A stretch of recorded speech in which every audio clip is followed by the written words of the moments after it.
That doesn't even sound like me. Straight out to the lion's den.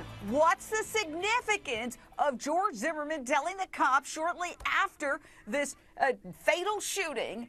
He plays the screams for George Zimmerman, and George Zimmerman says that doesn't even sound like me. Some would say that's not great news for George Zimmerman, Heather Hansen. I disagree, Jane. I think after we heard this, it was this morning from the expert who talked about how you can't recognize the sound of screams. Screams do not compare to your regular voice. Of course, George Zimmerman has never heard himself scream the way that he would scream when he was in fear for his life.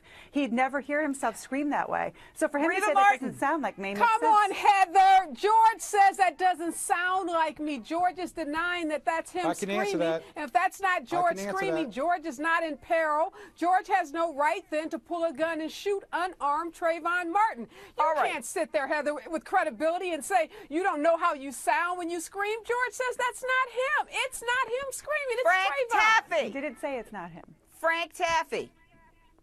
Very simply put, when George was on his back and after being punched in the nose, all that blood, phlegm, and mucus was going into the back of his, down his nasal passage into his throat, which created a different tonation than what he heard. Is a miracle, man. Cheryl Lee Ralph. He is the... I heard you say, dear God.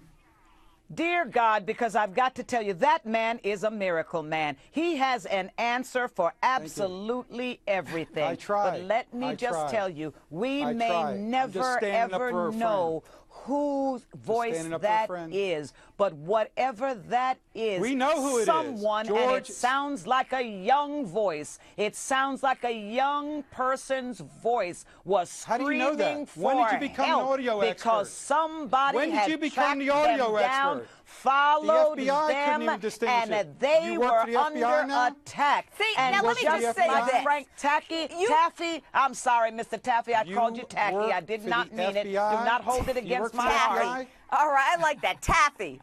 No, but here's the thing. I thought it could be interpreted two ways. One, it doesn't even sound like me, like it's not me. Or two, wow, that doesn't even sound like me, meaning it's me. And wow, it's weird because it doesn't even sound like me. And that's what's wrong. That's the problem with this case. The challenge of this case is that every nuance is open to a similar kind of interpretation.